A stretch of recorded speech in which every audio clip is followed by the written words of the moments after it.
Mister, la risposta è arrivata, è stato un bel Verona, un Verona che è piaciuto soprattutto nel primo tempo, dove ha praticamente chiuso la partita in 20 minuti.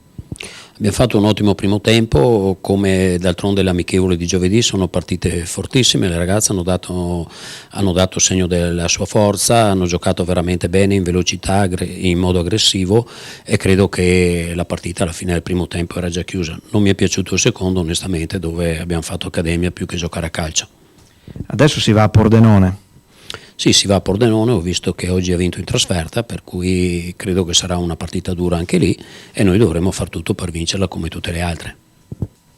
Tatiana, è arrivata la vittoria, è arrivato anche un tuo bel gol, sono arrivati anche dei bei assist, insomma tutto convincente oggi. Sì, direi che abbiamo disputato un'ottima gara, soprattutto perché finalmente abbiamo giocato come sappiamo e ci siamo cercati di più palla a terra, quello che è mancato probabilmente a Firenze.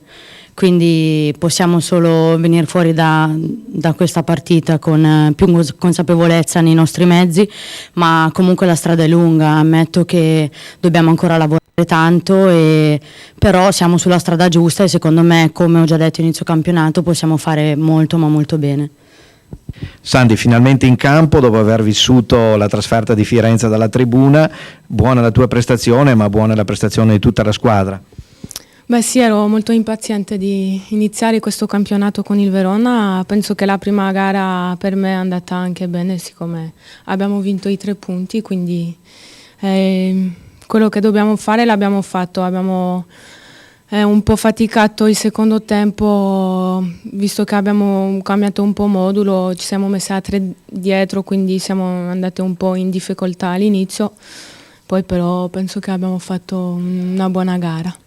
Adesso si va a Pordenone per proseguire la giusta strada intrapresa.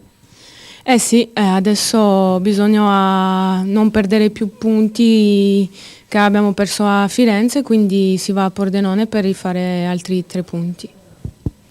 Presidente, una vittoria convincente, una squadra che ha fatto scrosciare gli applausi da parte del pubblico, particolarmente numeroso.